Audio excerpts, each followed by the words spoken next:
Ghana for for any obi biara aha Ghanatube so modofo snowy any I was for matana say maji akonye die no mehu say ai ensem no edos ye pa eno ena mede boy say wonsom no eno eni nipa I was for entempa no di mechie na ensem bia ewo ho ana say bia ekoso ewo manga nim no say memfa ensom di mechi. It's always a pleasure to engage with you, captains of industry. You are key partners in safeguarding and shaping the future of Ghana's financial system. As I always say, your leadership, your adaptability, and your commitment have been instrumental in maintaining sector stability and fostering the trust of the public we collectively serve. So this post-MPC engagement is more than a routine touch point. It is a strategic platform for us to exchange perspectives, to align on policy directions, and to chart the next phase of our sector's evolution.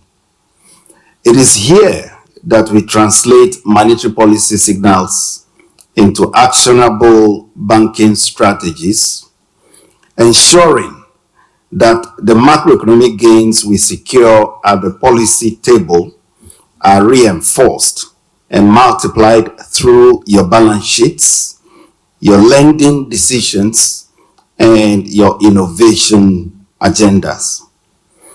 So, for a short recap of the macroeconomic condition and the MPC deliberations. The July MPC deliberations took place against a complex and evolving global backdrop. Remember, the IMF projects global growth to slow to 3% in 2025 from 3.3% in 2024, reflecting persistent trade tensions, moderated disinflation, and tighter financial conditions. For emerging markets like ours, this environment demands vigilance, it demands agility, and it demands a clear-eyed strategy to mitigate external shocks while leveraging domestic strengths. So back home on the domestic front, the story is one of resilience and momentum. On economic growth, our economy expanded by 5.3% in Q1 this year. Non-oil GDP was even higher at 6.8%, which was powered by robust agricultural outputs and a buoyant services sector, the sector you operate in. Activity levels have also been strong. Our composite index of economic activity posted a strong 4.4% year-on-year growth in May, signaling sustained dynamism in consumption, in trade, in construction, and in tourism. On sentiments, the business and consumer confidence has strengthened, buoyed by easing inflationary pressures and a stable cedi. These sentiments are critical. They shape investment decisions, they shape credit demand, and they also shape the willingness of households and firms to take calculated risks for growth. On inflation, it has maintained its decisive downward trajectory, falling further to 12.1% in August 2025 from 13.7% in June, marking the lowest level in nearly 4 years. Inflation expectations remain firmly anchored across households, businesses, and the financial sector. This is more than a statistical achievement. It reflects the tangible restoration of purchasing power for households, greater certainty for business planning and investment, and a more favorable risk environment for banks to expand credit prudently. Fiscal consolidation has also been noteworthy.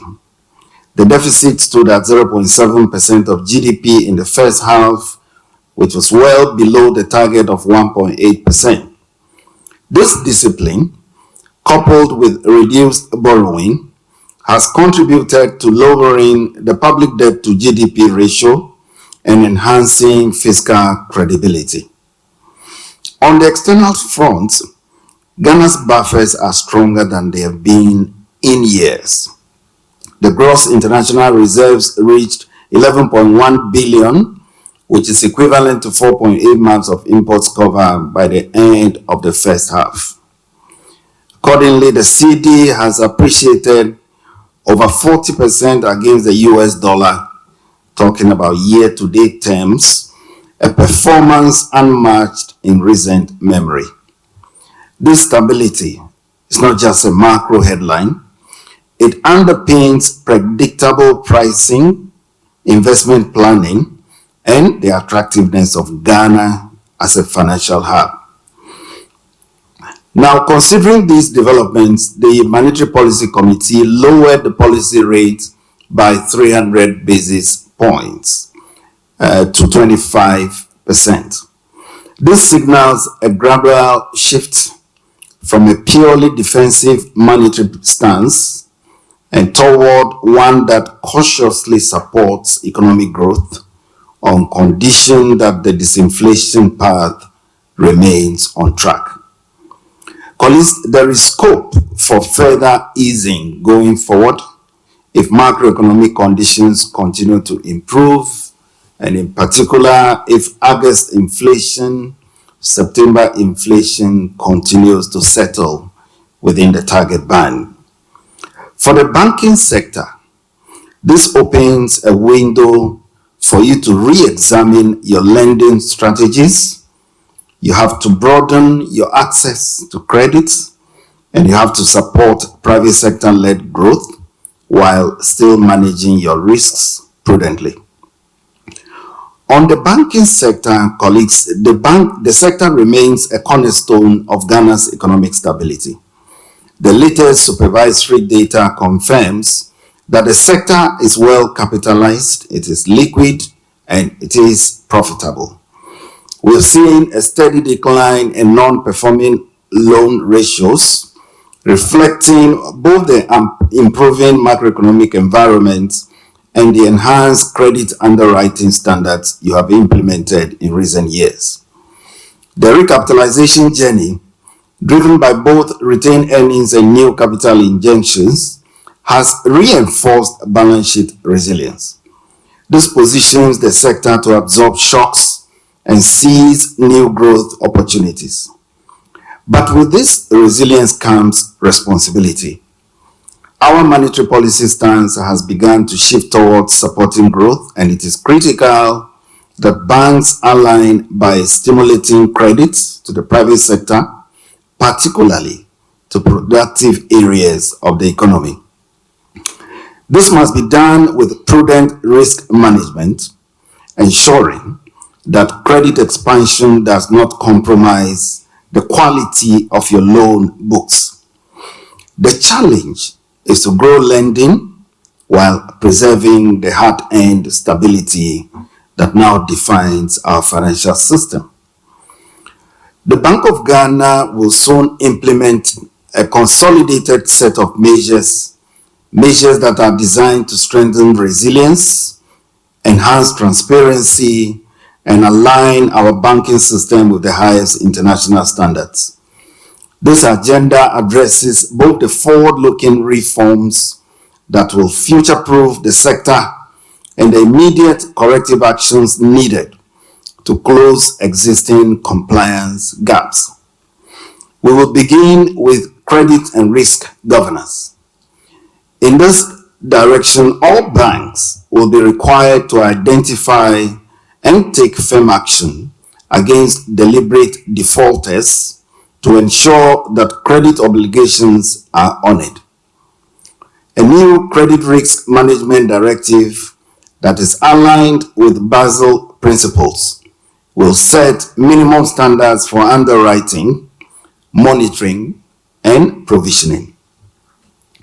Alongside this, we will introduce a bank assurance directive, which is meant to strengthen governance in bank assurance arrangements. We'll also introduce a large exposures directive that is meant to limit concentration risk, and we will introduce new guidelines on credit concentration to encourage greater diversification across loan portfolios. On liquidity and capital resilience, there's a forthcoming liquidity risk management directive which will mandate that banks hold sufficient high-quality liquid assets, enough to cover 30 days stress scenarios. This measure will also close loopholes that have allowed the artificial reduction of reserve requirements, including the misclassification of deposits as borrowings, and will clarify the treatment of e-money float accounts. We will also introduce a framework for managing interest rate risk in the banking book, strengthen capital planning through the internal capital adequacy assessment process, and embed more robust stress testing to ensure early detection of vulnerabilities. In the area of market conduct and foreign exchange compliance, colleagues, we are tightening enforcement of the Foreign Exchange Act and the guidelines for inward remittance services. This means there will be no use of unapproved channels for remittance terminations. There will be no FX swaps within remittance operations, and there will be no remittance terminations without Bank of Ghana approval. And let me emphasize that.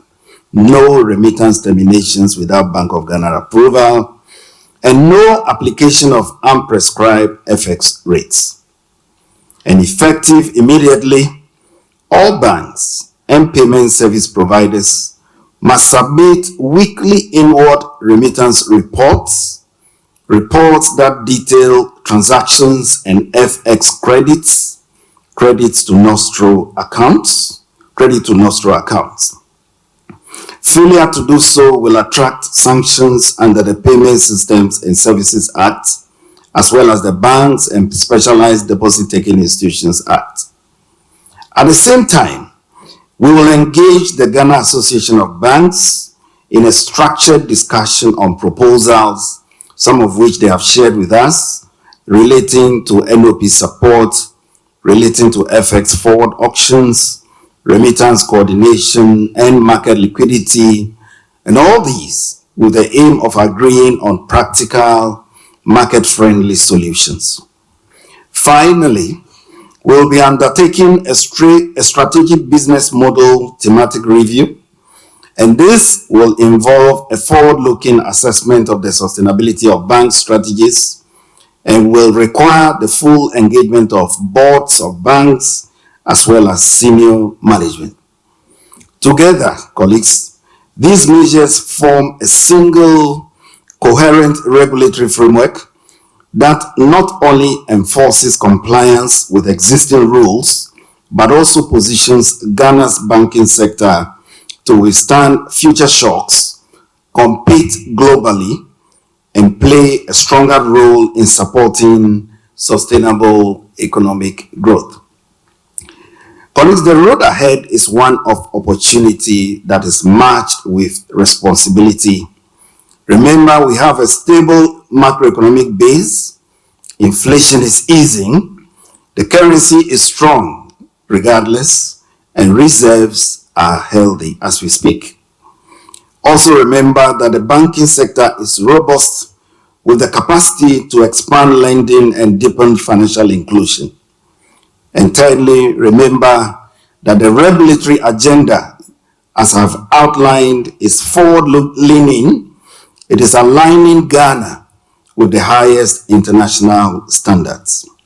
Your tasks as leaders of the sector is to translate stability into growth, to channel more credit into productive enterprises, to support SMEs, to finance critical infrastructure and leverage digital innovations to reach undeserved markets.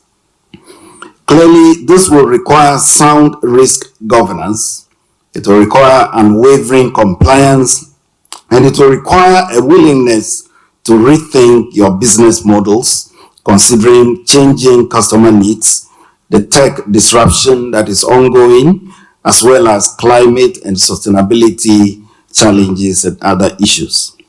At the Bank of Ghana, we are committed to engaging with you constructively, and we've been doing that so far through your association. We'll emphasize a clear regulatory guidance at each instance, and we will be supporting innovations that enhance the resilience as well as the competitiveness of Ghana's financial system. So in closing, let us approach today's discussions, which are meant to be frank as usual, not as a checklist of compliance items, but as a strategic conversation about the future of banking in Ghana. The monetary policy decisions give us an opening to shift from defense to growth, from consolidation to expansion, without losing sight of the lessons learned over the past years. The stability we enjoyed today was hard-won over the past 6 months. It is now our joint responsibility to ensure it is not only preserved, but leveraged for sustainable and inclusive prosperity. I look forward to a frank and solutions-oriented engagement this morning, and together we can ensure that Ghana's banking sector remains a pillar of confidence, a pillar of innovation, and a pillar of economic transformation. I thank you for your attention. Yo for yako aba uti insem no ese ode anase anya ode day ene wadwintre fa wadwintre no ehukime ewo comment section no na menje bre enkinkan emofefe aha Ghanatube so ebusianfo sisiade Macroeconomic.